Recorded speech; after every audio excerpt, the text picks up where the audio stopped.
तो आज की इस वीडियो में हम सीखने वाले हैं ट्रिग्नोमेट्री इक्वेशन को कैसे सॉल्व किया जाता है, यानी कि ट्रिग्नोमेट्री इक्वेशन का जनरल सॉल्यूशन सीखेंगे।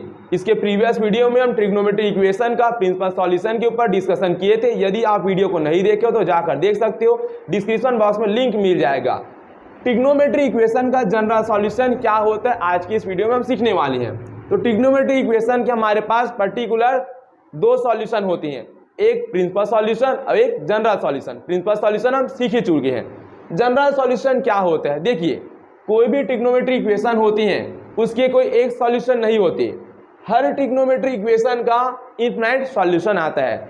जैसे कि हम क्लास 10 में पढ़े थे, ये हमारे पास क्वाड्रेटिक इक्वेशन होती थी और इस क्वाड्रेटिक इक्वेशन को जब हम सॉल्व करते थे तो वेरिएबल की जो मैक्सिमम पावर होती थी, जैसे यहाँ पर वेरिएबल की मैक्सिमम पावर 2 है तो यहाँ पर x की हमें 2 डिफरेंट या सेम वैल्यू मिलती थी और x की इस वैल्यू को यहाँ पर पुट अप करते थे तो 0 बराबर 0 मिलता था। यानी कि क्वाड्रेटिक इक्वेशन में x की दो सॉल्यूशन निकलेगी ये फिक्स होता था। लेकिन ट्रिग्नोमेट्री इक्वेशन में इस थीटा की कितनी वैल्यू आएगी ऐसा कोई फिक्स नहीं है। जब इस ट्रिग्नोमेट्री इक्वेशन को हम सॉल्व करेंगे तो थीटा की अलग अलग वैल्यू मिलेगी, थीटा की अलग अलग वैल्यू मिलेगी और थीटा की कितने सारे वैल्यू मिलेगी। जैसे इस यहाँ पर क्वाड्रेटिक इक्वेशन में x की दो वैल्यू मिली थी और दोनों वैल्यू को यहाँ पर रखने पर 0 बराबर 0 का केस मिलता था। वैसे ही इस ट्रिग्नोमेट्री इक्वेशन में जब सॉल्व करने जाएंगे तो थीटा के हमें कितने सॉल्यूशन मिलेंगे, थीटा के इसी प्रकार इनफाइनाइट सॉल्यूशन हमको मिलने वाले हैं। और यहाँ पर एंगल अलग अलग होगा और सारे एंगल का यहाँ पर वैल्यू रख देंगे तो हमें कितना मिलेगा, 0 मिलेगा। थीटा बल्कि डिफरेंट मिलेगा, लेकिन जैसे यहाँ पर पुट अप करेंगे सब पर वैल्यू 0 मिलता है।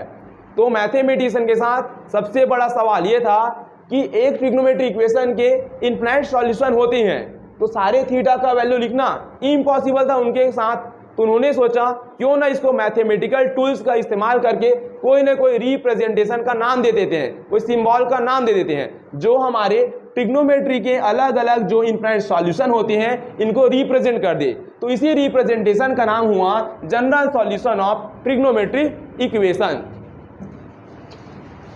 तो आज के इस वीडियो सेशन में हम सबसे पहले सिंपल ट्रिग्नोमेट्री इक्वेशन के ऊपर बात करेंगे, उसके बाद स्टैंडर्ड ट्रिग्नोमेट्री इक्वेशन को सॉल्व करना सीखेंगे। तो ये हमारे पास सिंपल ट्रिग्नोमेट्री इक्वेशन है। पहला साइन थीटा इक्वल टू 0, देखिए यहाँ पर sine theta is equal to 0, ये हमारे पास एक ट्रिग्नोमेट्री इक्वेशन है। अगर इक्वल का साइन आता है तो वो हमारा इक्वेशन होता है। तो साइन थीटा इक्वल टू 0 ये ट्रिग्नोमेट्री इक्वेशन होती है। और इसका सॉल्यूशन कैसे दिया जाता है, देखो साइन थीटा की वैल्यू 0 कहाँ मिलती है। जब इसको मैं सॉल्व करने के लिए बैठूंगा तो साइन 0 की वैल्यू 0 मिलती है, साइन पाई की वैल्यू 0 मिलती है, साइन 2 पाई की वैल्यू भी 0 मिलती है, साइन 3 पाई की वैल्यू भी 0 मिलती है, साइन 4 पाई की वैल्यू भी 0 मिलती है। इसी प्रकार थीटा के आप इनफाइनाइट सॉल्यूशन लिख सकते हो क्योंकि 4 पाई 5 पाई 6 पाई साइन का 0 पाई 2 पाई 3 पाई 4 पाई 6 पाई 7 पाई 8 पाई पूरा इस पर इसका 0 मिलेगा। इसी प्रकार आप निगेटिव में साइन माइनस पाई भी 0, साइन माइनस 2 पाई भी 0, साइन माइनस 3 पाई भी 0, साइन माइनस 4 पाई भी 0। इसी प्रकार निगेटिव में भी आगे बढ़ते रहेगा और पॉजिटिव में भी आगे बढ़ते रहेगा। तो तुम खुद बताओ साइन थीटा बराबर 0 ये ट्रिग्नोमेट्री इक्वेशन था। ऐसा तो नहीं है कि साइन थीटा इक्वल टू 0 है तो थीटा बराबर 0 पर ही साइन की वैल्यू 0 आती है। ऐसा होता तो हम बोलते कि इसका पर्टिकुलर वन सॉल्यूशन है, लेकिन ऐसा तो नहीं हो रहा है। साइन थीटा पर भी 0 मिल रहा है, pi minus pi 2 pi minus 2 पाई 3 पाई माइनस 3 पाई 4 पाई माइनस 4 पाई कंटिन्यू आगे ऐसे बढ़ते रहेगा। तो हमें कितना सॉल्यूशन मिल रहा है इस ट्रिग्नोमेट्री इक्वेशन का, इनफाइनाइट सॉल्यूशन। तो अब बात आती है कि सारे इनफाइनाइट सॉल्यूशन को मैं बोर्ड पर नहीं लिख पाऊंगा क्योंकि 10 बोर्ड लाओगे 100 बोर्ड लाओगे तो बोर्ड फिर भी भर जाएगा। तो मैथमेटिशियन ने सोचा कि क्यों ना इसको एक शॉर्टकट में रिप्रेजेंट कर दे, तो सारे सॉल्यूशन को एक सिंबल में कवर कर दे। तो उन्होंने उसी को बोल दिया जनरल सॉल्यूशन। तो यहाँ पर theta equal to general solution दे दिया उन्होंने n पाई। क्या दे दिया, n पाई। और मैथमेटिशियन ने कहा कि जो हमारे पास n होंगे ये हमारे पास इंटीजर नंबर होगा। क्या होगा, इंटीजर। अब इंटीजर नंबर होगा तो मैथमेटिशियन ने ये बोल दिया n is belong to integer. अब इंटीजर मतलब आप समझते हो कि इसकी वैल्यू क्या होगी, 0 हो सकती है, प्लस माइनस में 1, प्लस माइनस में 2 और ऐसे ही चलते रहेगा। खुद अब सोचो, अब n की वैल्यू आप यहाँ पर 0 रखो, क्योंकि n हमारे पास इंटीजर है और इंटीजर में आप 0, 1, 2, प्लस 1, 2, माइनस 1, 2 कुछ भी भर सकते हो अपने हिसाब से। n की वैल्यू तुम 0 रखोगे तो शायद थीटा की वैल्यू हमें 0 मिल जाएगी, यस और नो, मिलेगा। n की वैल्यू तुम यहाँ पर 1 रखोगे तो थीटा की वैल्यू हमें यहाँ पर मिलेगा 1 पाई, क्या मिलेगा 1 पाई, यस और नो। n की वैल्यू तुम -1 रख दोगे तो थीटा की वैल्यू हमें मिलेगा -पाई, बोलो यस और नो, मिलेगा। n की वैल्यू दोस्तों तुम यहाँ पर 2 रख दोगे तो थीटा की वैल्यू हमें मिल जाएगा 2 पाई। n की वैल्यू यहाँ -2 रख दो तो थीटा की वैल्यू क्या मिल जाएगी, -2 पाई। तो आप खुद सोच रहे हो, जब ये जनरल सॉल्यूशन हम नहीं पढ़े थे उस केस में भी थीटा की वैल्यू 0, 1 पाई, -पाई, 2 पाई, -2 पाई, 3 पाई, -3 पाई पर 0 मिलती थी। तो मैथमेटिशियन ने क्या बोला, सारे सॉल्यूशन को लिखने की जरूरत ना पड़े तो एक सिंबॉलिक रिप्रेजेंट दे दिया, इसी को बोल देती हैं general solution of trigonometric equation. तो जब भी साइन थीटा बराबर 0 वाला ट्रिग्नोमेट्रिक इक्वेशन का केसेस तुमको मिल जाए तो उसका जनरल सॉल्यूशन कैसे लिखा जाएगा, theta equal to n pi लिखा जाएगा, where n is belongs to एक इंटीजर नंबर, n इंटीजर होगा यानी कि 0, पॉजिटिव, निगेटिव सब उसमें इंक्लूडेड होंगे। क्लियर है इतनी बात।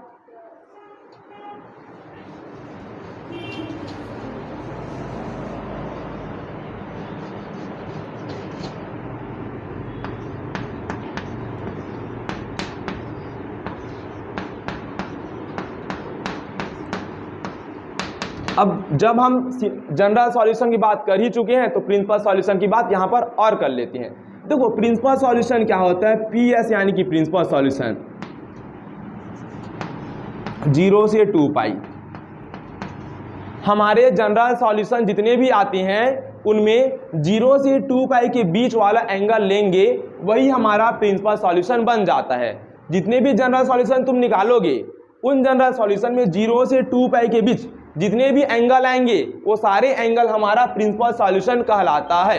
और प्रिंसिपल सॉल्यूशन लिमिटेड होते हैं क्योंकि तुम सारे जनरल सॉल्यूशन में एक रिस्ट्रिक्शन लगा दे रहे हो कि भाई इतने सारे जनरल सॉल्यूशन हैं जिसमें मुझे 0 से 2 पाई के बीच वाला एंगल लेना है और वही क्या हो जाएगा, प्रिंसिपल सॉल्यूशन। इसी में तुम सोचो ना क्या होगा, n की वैल्यू तुम 0 रखते थे तो थीटा की वैल्यू क्या मिलती थी, 0। n की वैल्यू 1 रखते थे तो थीटा की वैल्यू क्या मिलती थी, क्या मिलती, 1 पाई। क्या ये पाई मेरा 0 से 2 पाई के बीच बिलोंग करता है, यस करता है। तो प्रिंसिपल सॉल्यूशन में मेरा थीटा बराबर 1 पाई मिलेगा, यस और नो, मिल जाएगा। n की वैल्यू तुम 2 रखोगे तो थीटा की वैल्यू तुम्हें क्या मिलेगी, 2 पाई।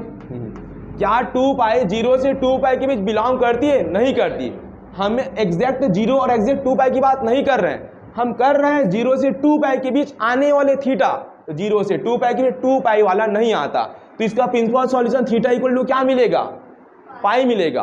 तो साइन थीटा इक्वल टू 0 का प्रिंसिपल सॉल्यूशन हो जाएगा पाई। और प्रिंसिपल सॉल्यूशन कुछ नहीं होता, जनरल सॉल्यूशन ही प्रिंसिपल सॉल्यूशन होता है। बस जनरल सॉल्यूशन में हम सारे एंगल को नहीं लिखते, प्रिंसिपल सॉल्यूशन में सारे एंगल को नहीं लिखते, 0 से 2 पाई के बीच वाला जनरल सॉल्यूशन को उठा दें, वही प्रिंसिपल सॉल्यूशन होता है। जरूरी नहीं प्रिंसिपल सॉल्यूशन 1 हो, 2 भी हो सकता है, 3 भी हो सकता है, 4 भी, लेकिन लिमिटेड ही होंगे, वो आपकी इक्वेशन पर डिपेंड करेगा। ठीक है, तो प्रिंसिपल सॉल्यूशन का वीडियो देखना चाहते हो तो लिंक डिस्क्रिप्शन बॉक्स में है, वहां पर डीपली एक्सप्लेन किया गया, जाकर देख सकते हो। सेकंड केसेस लेते हैं। यहाँ पर साइन थीटा इक्वल टू 1 है। जब हमें sine theta equal to 1 trigonometric equation मिलेगा तो इसके भी हमारे पास इनफाइनाइट सॉल्यूशन मिलेंगे, यस और नो, मिलेंगे। साइन थीटा इक्वल टू 1 है तो इस पर भी इनफाइनाइट सॉल्यूशन मिलेगी एंगल का। तो इसका जनरल सॉल्यूशन क्या देंगे, 4n + 1 π/2। क्या देंगे, 4n + 1 π/2। यूनिट सर्कल में हम ये चीज सीखे भी थे, where n is belongs to integer. Sine theta equal to -1 होगा तो थीटा की वैल्यू 4n - 1 π/2 होगा, where n is belongs to integer. इसी प्रकार दोस्तों जब cos थीटा की वैल्यू 0 की इक्वल होगी, यानी कि cos थीटा बराबर 0 वाला ट्रिग्नोमेट्रिक इक्वेशन मिलेगा, तो थीटा का जनरल सॉल्यूशन क्या होगा, 2n + 1 π/2। cos theta equal to 1 होगा तो theta equal to 2n pi. cos theta की वैल्यू -1 होगी तो थीटा की वैल्यू क्या होगी 2n + 1 पाई। तो ये है हमारे पास 6 सिंपल ट्रिग्नोमेट्रिक इक्वेशन और उनके जनरल सॉल्यूशन। जनरल सॉल्यूशन मतलब सारे के इनफाइनाइट सॉल्यूशन है, तो एक सिंबल के फॉर्म में रिप्रेजेंट कर दिया गया है। आइए इन्हीं के मदद से कुछ इक्वेशन को सॉल्व करते हैं। जैसे यहां पर मैंने लिखा है sin 3 थीटा बाई 2 = 0, यस और नो। तो यहां पर sin थीटा = 0 वाली केसेस है कि नहीं, बोलो यस और नो। यस और नो। देखो यहां पर sin थीटा बराबर 0 है और हम जानते हैं जब sin थीटा बराबर 0 होती है तो थीटा बराबर क्या मिलता है n पाई। तो यहां पर हमारा थीटा का वैल्यू है 3/2, यस और नो। साइन ये पूरी थीटा और थीटा बराबर n पाई होगा। कैसे 0 होगा यार, साइन थीटा बराबर 0 है तो थीटा = क्या लिखेगा n पाई लिखेगा ना। तो थीटा की वैल्यू क्या हो जाएगी 2n π/3, यस और नो। थीटा की वैल्यू क्या हो जाएगी 2n π/3, वेयर यहां पर n is belongs to integer, n क्या होगा इंटीजर होगा। यह है हमारे पास जनरल सॉल्यूशन। कोई पूछे तुम हो इनका प्रिंसिपल सॉल्यूशन क्या होगा, तो n की वैल्यू तुम 1 रख दो, क्या रख दो 1 रखो। n की वैल्यू तुम 1 रखोगे तो थीटा = क्या मिलेगा, तो n की वैल्यू 1 2 3 ऐसे रख लेना। 0 से 2 पाई के बीच जो भी थीटा आएगा उसको प्रिंसिपल सॉल्यूशन में रख लेना, सिंपल है, निकाल सकते हो। इसी प्रकार इसको सॉल्व करते हैं। cos 2 थीटा = 0, ये हमारे पास सिंपल ट्रिग्नोमेट्री इक्वेशन है कि नहीं है। तो cos थीटा बराबर 0 है और जब हमारे पास cos थीटा बराबर 0 होता है तो थीटा बराबर क्या लिखते हैं 2n + 1 π/2, यस और नो। तो थीटा की वैल्यू कितनी है यहाँ पर 2 थीटा = 2n + 1 π/2, 2n + 1 π/2 होता है ना। cos थीटा बराबर 0 होता है तो थीटा बराबर 2n + 1 π/2 लेके चलते हैं। तो 2 थीटा हमारा थीटा था बराबर 2n + 1 π/2 और थीटा = क्या मिलेगा हमें 2n + 1 π/4। और ये लिखना पड़ेगा where n is belongs to integer, नहीं लिखेंगे तो हमारा नंबर कट जाएगा। हमें बताना पड़ेगा n की जगह तुम कुछ भी डाल सकते हो, 0 1 2 3 4 5 6 -8 10, या तो माइनस में डालो तो प्लस में डालो तो 0 में डालो, इनफाइनाइट सॉल्यूशन तुमको मिलने वाले हैं।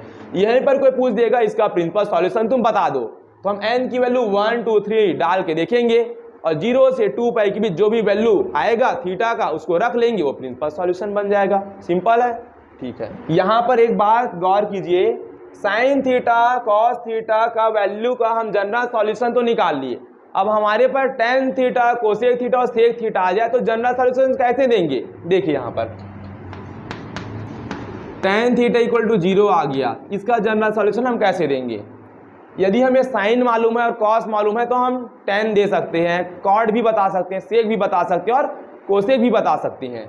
तो tan थीटा का फॉर्मूला होता है हमारे पास sine theta divide by cos theta = 0, yes और नो होती है। और हमें मालूम है कॉस थीटा की वैल्यू कभी भी 0 के इक्वल नहीं हो सकती। कभी भी का मतलब है कभी ये डिनोमिनेटर में, अगर कॉस थीटा की वैल्यू 0 हो जाएगी तो ये केस हो जाएगा साइन थीटा डिवाइड बाई 0 का, और जब नीचे में 0 आती है तो ये वैल्यू हमारे पास नॉट डिफाइंड वाली होती है, ये वैल्यू नॉट डिफाइंड है। तो कभी भी यहाँ पर कॉस थीटा की वैल्यू 0 के इक्वल यहाँ पर नहीं होगी। तो कंफर्म है हमारे पास साइन थीटा की वैल्यू क्या रखना पड़ जाएगा, हमें 0 रखना पड़ जाएगा, यस और नो रखना पड़ेगा। और साइन थीटा = 0 होती है तो जनरल सॉल्यूशन कैसे लिखते हैं, थीटा = n पाई, तो थीटा = क्या हो जाएगा n पाई। तो tan थीटा का जनरल सॉल्यूशन हो जाएगा n पाई। तो जब भी tan थीटा = 0 का केस मिलेगा तो थीटा = क्या लिखेंगे n पाई। इसी प्रकार हमारे पास ये क्वेश्चन है tan 2x + π/8 = 0। तो यहाँ पर हमारे पास tan थीटा = 0 है, तो tan थीटा = 0 होती है तो जनरल सॉल्यूशन कैसे लिखते हैं, थीटा = n पाई। इस फॉर्मूले से हम जनरल सॉल्यूशन लिखेंगे tan थीटा = 0 का। तो ये हमारा tan और ये पूरी हमारे पास थीटा वाली एंगल है। तो 2x plus pi by 8 equal to हो जाएगा हमारे पास n पाई, ये हो जाएगा theta equal to n pi. तो x की वैल्यू हमें क्या मिलेगी, n pi by 2 minus pi by 16। यहाँ पर हमें लिखना पड़ेगा कि n is belongs to integer number. यहाँ से x की वैल्यू फाइंड आउट कर दिए और n is belong to integer number. तो अब यहाँ पर हम सीखेंगे कि स्टैंडर्ड ट्रिग्नोमेट्रिक इक्वेशन का जनरल सॉल्यूशन कैसे लिखा जाएगा। अभी हम ये सीखे थे कि सिंपल ट्रिग्नोमेट्रिक इक्वेशन का जनरल सॉल्यूशन कैसे दिया जाएगा। तो यहाँ पर देखिए, पहला हमारे पास है sine theta is equal to sine alpha. अगर sine theta equal to sine alpha का केस आएगा तब यहाँ पर हम कैसे देंगे इसका सॉल्यूशन। देखिए, theta equal to n pi plus -1 की पावर n अल्फा, जहाँ पर हमारे पास n is belongs to integer. और ये जो अल्फा की वैल्यू होगी, यहाँ पर जो अल्फा की वैल्यू होगी ये हम लिखेंगे -π/2 से π/2 वाली। ठीक है, जब sine theta equal to sine alpha का केस होगा तब हम इसका जनरल सॉल्यूशन कैसे लिखेंगे, theta equal to n pi plus -1 की पावर n अल्फा, जहाँ पर n हमारा इंटीजर नंबर होगा और जो अल्फा की जो वैल्यू होगी ये -π/2 से π/2 के बीच हम रखेंगे sine theta equal to sine alpha वाले केसेस में। अगर आप अल्फा की वैल्यू -π/2 से π/2 वाला नहीं रखोगे फिर भी कोई दिक्कत वाली बात नहीं है। अगर इन दोनों के बीच वाला रख लोगे तो आपका सॉल्व करना आसान हो जाता है, एंगल की वैल्यू आपको मालूम चल जाती है। -π/2 से π/2 वाला नहीं रखोगे फिर भी कोई दिक्कत वाली बात नहीं होगी। ठीक है, अब इसको मैं प्रूफ करके दिखाता हूँ कैसे हुआ। देखिए, sine theta equal to sine alpha, देखना ये हो जाएगा हमारे पास sine theta plus sine alpha, इधर आके हो जाएगा minus sine alpha equal to हो जाएगा हमारे पास 0। ठीक है, sine C minus sine D का हमारे पास फॉर्मूला होता है, क्या होता है, sine C minus sine D equal to 2 cos C plus d/2 into sine C minus d/2, ये हमारे पास फॉर्मूला होती है।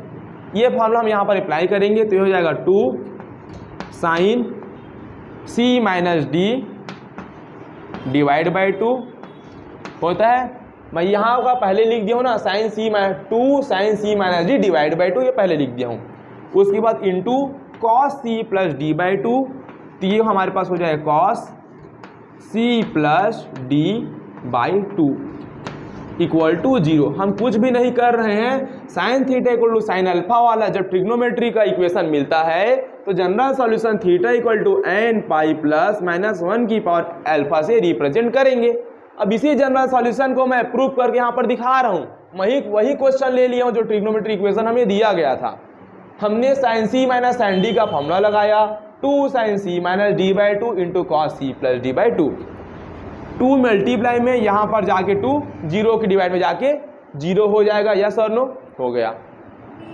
अब इसका 2 पार्ट कर लेंगे। एक पार्ट हो जाएगा साइन थीटा माइनस अल्फा पूरे की डिवाइड में 2 इज इक्वल टू, ये हो जाएगा हमारे पास 0। 2 पार्ट कर लेंगे और यहाँ पर हो जाएगा cos theta plus alpha divide is equal to, ये हो जाएगा हमारे पास 0। ऐसा केस देखने को मिलेगा जैसे हम इक्वेशन को सॉल्व करते थे क्वाड्रेटिक इक्वेशन को, तो ऐसे करते थे, एक बार इसके बराबर में 0 लेंगे और एक बार इसके बराबर में 0, क्योंकि साइन थीटा माइनस अल्फा/2 की वैल्यू भी 0 हो सकती है और ये 0 हो जाएगा, फिर भी 0 बराबर 0 का केस मिलेगा। या तो ये भी 0 हो सकता है, कॉस थीटा प्लस अल्फा/2 ये भी 0 हो सकता है, नहीं हो सकता है, तो दोनों में से कोई भी 0 हो सकता है, यस और नो, हो सकता है। तो साइन थीटा बराबर 0 है, साइन थीटा बराबर 0, यस और नो, तो क्या हो जाएगा, theta equal to n pi, theta equal to n pi. तो यहाँ से हमें थीटा इक्वल टू क्या मिलेगा, 2n pi plus alpha, yes और नो। थीटा इक्वल टू क्या मिलेगा, बहुत ही इंपॉर्टेंट प्रूफ है, ध्यान दीजिए, पूछा तो नहीं जाएगा, मैं सिखा रहा हूँ। थीटा इक्वल टू क्या मिलेगा, 2n पाई प्लस अल्फा।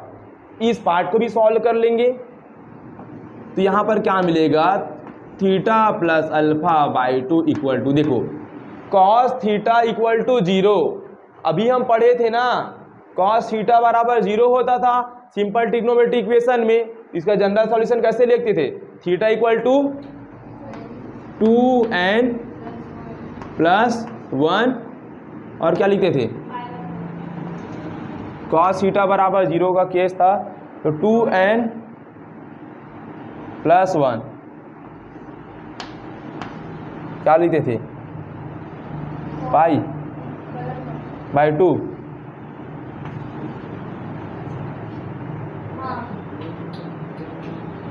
ऐसे लिखते थे ना, 2n plus 1 pi by 2, cos theta बराबर 0 होता था, ऐसी था ना, ऐसी था। तो थीटा की वैल्यू हम निकाल लेंगे यहाँ से, तो थीटा इक्वल टू क्या मिलेगा, हम देखना 2n प्लस 1 पाई बाई 2, ये पहले से था, 2 का इधर मल्टीप्लाई हो जाएगा, ये 2 हो जाएगा, और प्लस अल्फा इधर जाके माइनस अल्फा हो जाएगा। ऊपर सॉल्व करता हूँ मैं इस चीज़ को, ठीक है। तो ध्यान समय, एक तो हमें मिला है theta equal to 2n pi plus alpha, और यहाँ पे क्या हो जाएगा, थीटा इक्वल टू 2 का, यहाँ पे देखिए 2 से 2 यहाँ पे कैंसल आउट हो जाएगा, तो क्या मिलेगा 2n plus 1 pi minus alpha. देखो 2 से 2 cancel, 2n plus 1 pi minus alpha. n कहाँ है, n हमारा इंटीजर है, क्या है, इंटीजर। अब यहाँ से समझना, यहाँ से समझने की कोशिश करना, ठीक है। यहाँ पर देखिए 2n पाई का मतलब समझो, 2n पाई देखो, इस पार्ट को देखो, और 2n प्लस 1 पाई इस पार्ट को देखो। यहाँ पर तुम n की वैल्यू 0 रखो, क्या रखो, n की वैल्यू 0, n की वैल्यू देखो, n की वैल्यू 0 रखोगे, तुम्हें क्या मिलेगा, 0 पाई, या सुनो 0 इंटू पाई मिलेगा, नहीं मिलेगा, 0 इंटू पाई मिलेगा। n की वैल्यू तुम यहाँ 1 रखोगे, तुम्हें 2 इंटू पाई मिलेगा, ठीक। n की वैल्यू तुम 2 रखोगे, 4 इंटू पाई मिलेगा। n की वैल्यू 3 रखोगे तो 6 इंटू पाई मिलेगा, मिलेगा। यानी कि 2n पाई में यदि हम 0 1 2 3 4 रख रहे हैं, या तो n की वैल्यू तुम माइनस में भी रख सकते हो, किसमें रख सकते हो, माइनस में। माइनस में रखोगे क्या मिलेगा, -2 पाई, और ये क्या मिलेगा, -2 पाई। इधर क्या मिलेगा, -4 पाई, इधर क्या मिलेगा, -6 पाई। मिलेगा कि नहीं मिलेगा। यानी कि 2n पाई में यहाँ पर n की वैल्यू 0 रख रहे हैं, 1 -1 2 -2 3 -3 रख रहे हैं, तो यहाँ पर पाई का हमें क्या मिल रहा है, पाई का इवन मल्टीपल, पाई के साथ सारा इवन मल्टीपल आ रहा है। 0 हमारे पास इवन नंबर होता है, याद है ना, 1 ऑड नंबर होता है, 0 इवन नंबर। इवन नंबर कहाँ से चालू होता है, 0 2 4 6। तो इस 2n पाई का मतलब है पाई का इवन मल्टीपल, पाई का इवन मल्टीपल। और यहाँ पर 2n प्लस 1 पाई में पाई का ऑड मल्टीपल मिलेगा, चेक करते हैं। देखो n की वैल्यू तुम 0 रखोगे तो तुम्हें क्या मिलेगा, 1 पाई, ठीक है। n की वैल्यू तुम 1 रखोगे तो कितना मिलेगा, 3 पाई। n की वैल्यू 2 रखोगे तो 5 पाई। n की वैल्यू 3 रखोगे तो कितना मिलेगा, 7 पाई।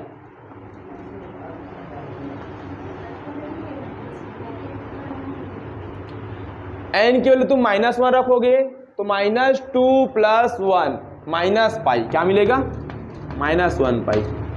n की वैल्यू 2 रखो, -2 रखो तो -2 इंटू 2 -4 प्लस 3 -3 पाई। n की वैल्यू -3 रखो तो -3 इंटू 2 -6 प्लस 5 -5 पाई। इसी प्रकार -7 पाई। तो यहाँ पर 2n प्लस 1 पाई का मतलब होता है पाई का ऑड मल्टीपल, या सुनो, पाई का ऑड मल्टीपल प्लस में भी है और माइनस में भी है। तो यहाँ पर पाई का इवन मल्टीपल मिल रहा है, इस पार्ट में पाई का ऑड मल्टीपल मिल रहा है। अब इन दोनों को मैं मर्ज करके लिखना चाहता हूं, दोनों को मैं कंबाइन करूंगा। क्या करूंगा? कंबाइन। क्योंकि अलग अलग तो आंसर ऐसे नहीं दूंगा ना, sine theta equal to sine alpha का, sine theta equal to sine alpha में थीटा का यहाँ पर अलग अलग आंसर मिल रहे हैं। ये तो थीटा का वैल्यू इवन मल्टीपल में आ रहा पाई का, और एक तरफ पाई का ऑड मल्टीपल। मैं चाहता हूं थीटा को इकट्ठा लिखने की कोशिश करूं। क्या करूंगा? इकट्ठा, यानी कि इन दोनों को मैं मर्ज करके कुछ जनरल सॉल्यूशन बनाने की कोशिश करूं। कैसे मर्ज करेंगे समझते इस बात को। देखो इन दोनों को मैं मर्ज करके ऐसे लिख सकता हूं क्या, theta equal to n pi plus -1 की पावर एन अल्फा। समझो अल्फा है ना, ये एन बिलोंग करता है इंटीजर नंबर को, समझे।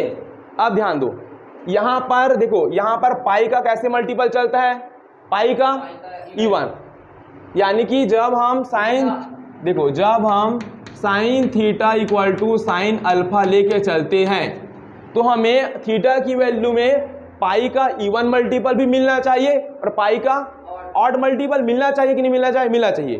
तो यहां पर मैं इन दोनों को कंबाइन करके लिख दिया हूं, तो यहां पर ही मुझे पाई का इवन मल्टीपल मिलना चाहिए और पाई का ऑड। चलो चेक करते हैं। एन के लिए तुम 0 रखो, क्या रखो? देखो 0, तो क्या मिला? 0 पाई। 1 रखो, क्या मिला? 1 पाई। एन के लिए 2 रखो, एन के लिए 3 रखो, 4 रखो, 5 रखो, 6 रखो, निगेटिव में भी चलते रहेगा, माइनस पाई, -2 पाई, -3 पाई, -4 पाई, -5 पाई, माइनस, ऐसे चलते रहेगा। तो तुम सोच रहे हो ये एन पाई जो है ये इवन मल्टीपल भी, पाई का इवन मल्टीपल भी दे रहा है कि नहीं दे रहा है?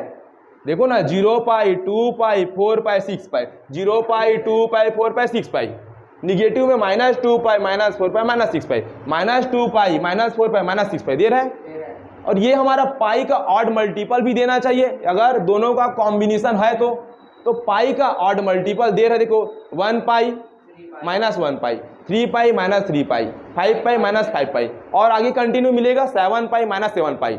तो यहाँ पर पाई का इवन मल्टीपल, ये पाई का ऑड मल्टीपल, दोनों को कंबाइन करने के बाद भी पाई का इवन मल्टीपल और पाई का ऑड मल्टीपल हमें मिल रहा है एन की वैल्यू इंटीजर रखने पर।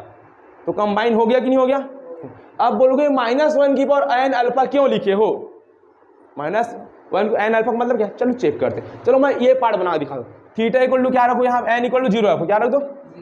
0 रखो। तो थीटा इक्वल टू क्या मिलेगा? -1 की पावर 0 इंटू अल्फा। हो गया। किसी की पावर 0 यानी उसकी वैल्यू 1 होती है, क्या होती है? इस पूरा का वैल्यू 1 हो गया। तो थीटा इक्वल टू क्या मिला? थीटा इक्वल टू क्या मिला? अल्फा। यहां पर एन की वैल्यू तुम 0 रखो, क्या रखो? तो थीटा इक्वल टू क्या मिला? अल्फा मिला। एन की वैल्यू 0 तो सब 0 ना, थीटा इक्वल टू अल्फा मिला। तो यहां पर थीटा इक्वल टू अल्फा मिला कि नहीं मिला? तो क्या सॉल्यूशन मिला कि नहीं मिला? मिला। अब एन की वैल्यू तुम क्या रख दो? यहां पर रख दो तुम 3 रख दो, क्या रख दो?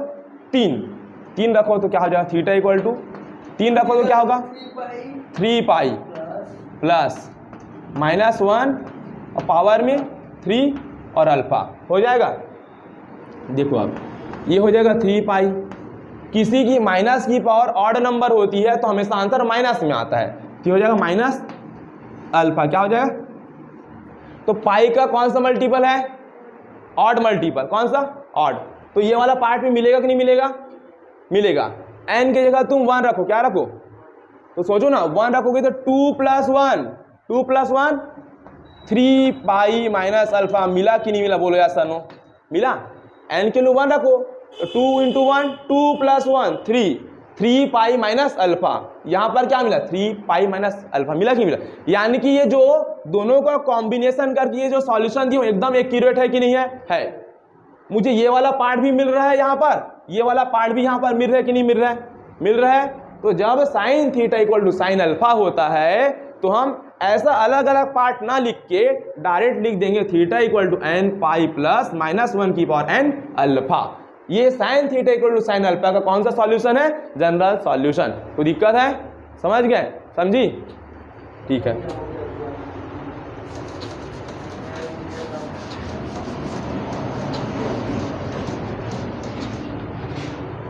इसी प्रकार सेकंड हमारे पास है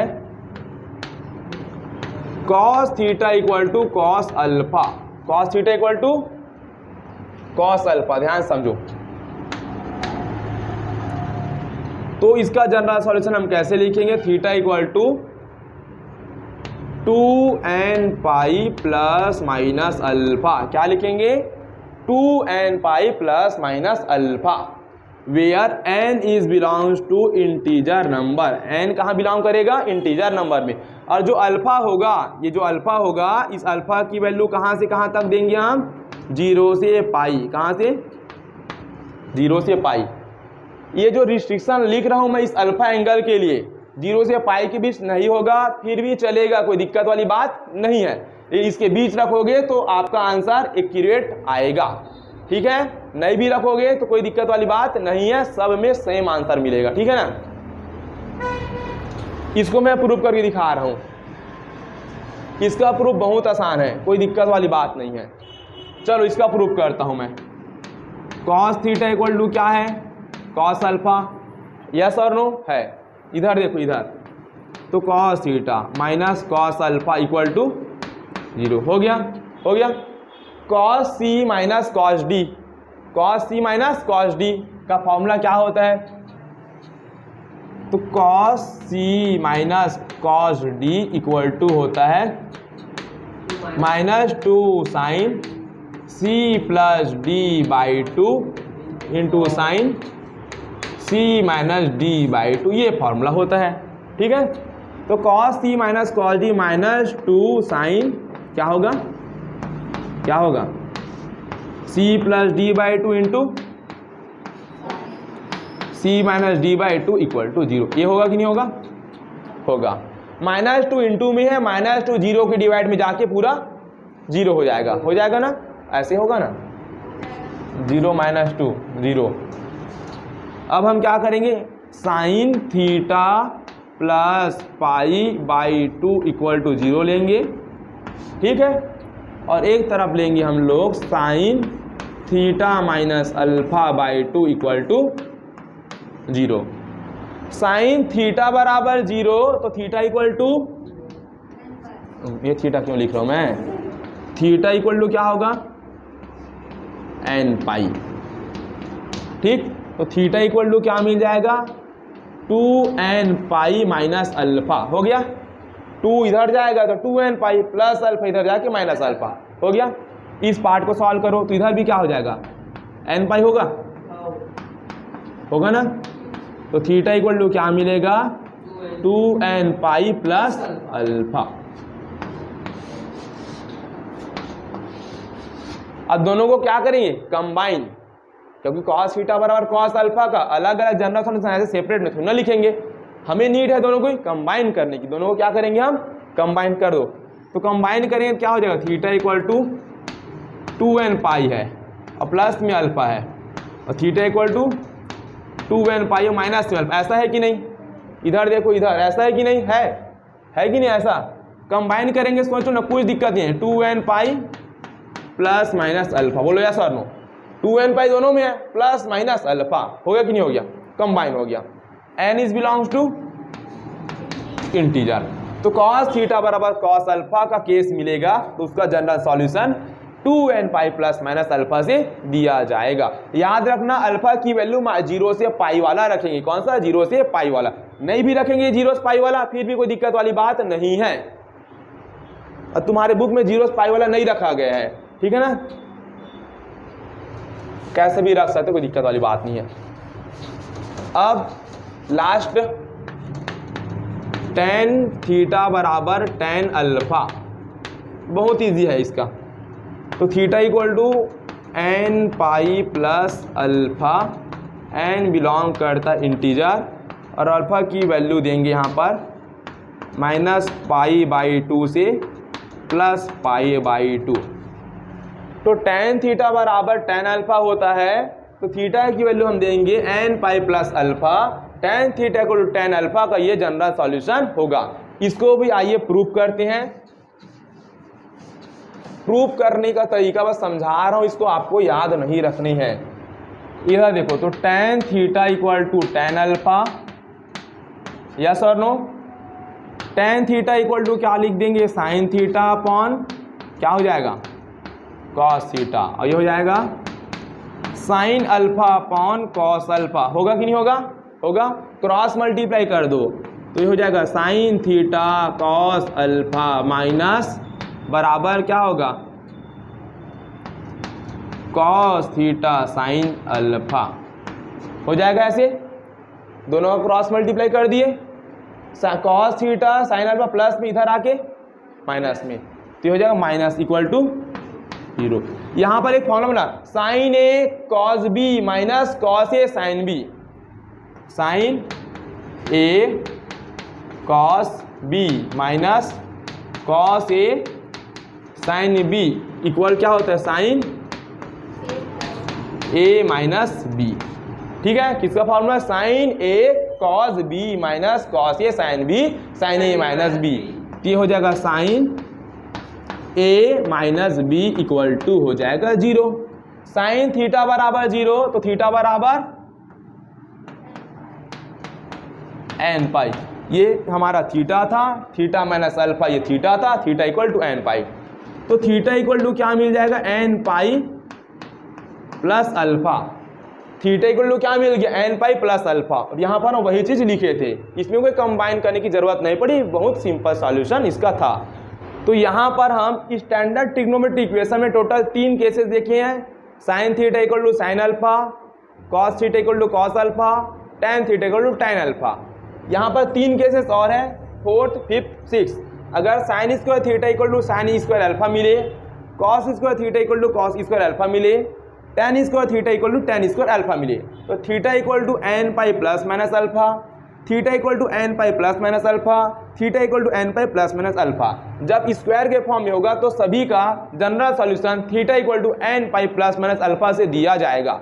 इसको प्रूफ करते, देखिए तीनों का प्रूफ करने का तरीका एक है, एक प्रूफ करने का तरीका बता दूंगा, फिर तीनों सेम तरीके से प्रूफ हो जाएंगे। Sine square theta equal to sine square alpha लेके चलें, देखो इधर, ठीक है। तो ये हो जाएगा sine square theta minus sine square alpha equal to 0। एक फॉर्मूला यहाँ पर होता है, sine square a minus sine square b equal to sine a plus b into sine a minus b. तो यहाँ पर भी वही केस है, sine square a minus sine square b, हम लिख देंगे sine a plus b into sine a minus b. तो ये हो जाएगा साइन ए प्लस बी, बीच में इंटू का साइन, और यहाँ पर हो जाएगा sine a minus b equal to हो जाएगा 0। तो यहाँ पर हो जाएगा sine theta plus alpha, sine theta plus alpha के इक्वल में एक बार 0 लेंगे और एक बार साइन थीटा माइनस अल्फा के इक्वल में 0 लेंगे, तो ये हो जाएगा साइन थीटा माइनस अल्फा के इक्वल में 0। साइन थीटा बराबर 0 होता है तो हम थीटा बराबर क्या लिखते हैं, एन पाई।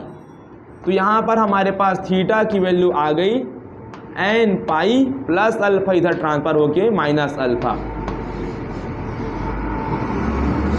इसी प्रकार यहाँ पर भी देखिए, थीटा इक्वल टू हो जाएगा एन पाई, तो थीटा की वैल्यू हमें क्या मिलेगा, एन पाई माइनस अल्फा, इधर ट्रांसफर होके हो गया प्लस अल्फा। अब दोनों को मर्ज करके लिखेंगे तो दोनों में एन पाई है, दोनों में अल्फा है, लेकिन एक में माइनस है एक में, तो थीटा इक्वल टू क्या हो जाएगा, एन पाई, ये प्लस और ये माइनस, तो प्लस माइनस हो जाएगा ना। दोनों को मर्ज करके लिखने पर क्या होगा, theta equal to n pi plus minus alpha. तो यहाँ पर देखिए theta equal to n pi plus minus alpha. Second part को कैसे प्रूव करना है, बहुत आसान है। देखो सेकंड पार्ट यहीं से देख लो, cos square theta equal to cos square alpha है, यस और नो, ऐसा है कि नहीं। यहाँ पर जो कॉस स्क्वायर थीटा बराबर क्या होता है, 1 minus sine square theta, yes और नो होता है ना। Cos square theta equal to 1 minus sine square alpha हो जाएगा, 1 से 1 कैंसल आउट हो गया, तो क्या मिलेगा, minus sine square theta equal to minus sine square alpha हो गया। माइनस से माइनस भी कैंसल हो गया, तो क्या मिलेगा, sine square theta equal to sine square alpha, कुछ नहीं किए, cos square theta 1 minus sine square theta, cos square alpha 1 minus sine square alpha, 1 से 1 कैंसिल हो गया, तो minus sine square theta equal to minus sine square alpha, minus से minus cancel हो गया, sine square theta equal to sine square alpha. अब इसका proof हम देख चुके हैं कि नहीं, बोलो इसका प्रूफ ये है कि नहीं। तो इसको अगर मैं सॉल्व करूंगा तो सेम इसी तरह से करूंगा कि नहीं करूंगा, और answer theta equal to n pi plus minus alpha मिलेगा। तो सेम वही मिला है कि यहाँ पर देखो मिला है, मिला है ना। अब tan square theta equal to tan square alpha को मैं प्रूफ करके दिखा रहा हूं, देखो यहाँ पे tan square theta equal to tan square alpha. है ऐसा केस, है ऐसा केस, है कि नहीं। tan स्क्वायर थीटा बराबर क्या होता है, सेक स्क्वायर थीटा माइनस 1, या सर होता है, ये भी क्या हो जाएगा sec square alpha minus 1, minus 1 से माइनस 1 कैंसल, तो sec square theta equal to sec का पलटी क्या होता है कॉस स्क्वायर थीटा, तो कॉस स्क्वायर अल्फा होगा ना भाई। सेक का रेसिप्रोकल क्या होता है कॉस स्क्वायर थीटा, होगा कि नहीं होगा। इस सेक स्क्वायर अल्फा का रेसिप्रोकल होगा कि नहीं होगा, ऐसे यार समझ रहे हो कि नहीं। सेक स्क्वायर थीटा बराबर 1 upon cos square theta, sec square alpha equal to 1 upon cos square alpha होगा। वो दोनों एक बार पकड़ो ऊपर पटक दो, तो क्या हो जाएगा cos square theta equal to cos square theta equal to cos square alpha का हम सेकंड नंबर में प्रूफ पढ़ चुके थे अभी, यस और नो पढ़े थे। तो सेम सॉल्व करेंगे तो पहले वाले जैसे ही आएगा कि नहीं आएगा, आंसर आएगा ना cos square theta plus cos alpha का, इसको तोड़ दो, cos square theta 1 minus sine square theta, इसको भी 1 माइनस साइन स्क्वायर अल्फा, 1 से 1 कैंसर, तो sine square theta equal to sine square alpha. तो पहले जैसे फिर प्रूफ में n pi plus minus alpha मिल जाएगा। तो ये है ट्रिग्नोमेट्री इक्वेशन का स्टैंडर्ड ट्रिग्नोमेट्री इक्वेशन का सॉल्यूशन। बुक में क्वेश्चन दिए गए हैं, बुक का क्वेश्चन इसी की हेल्प से सॉल्व कर सकते हो।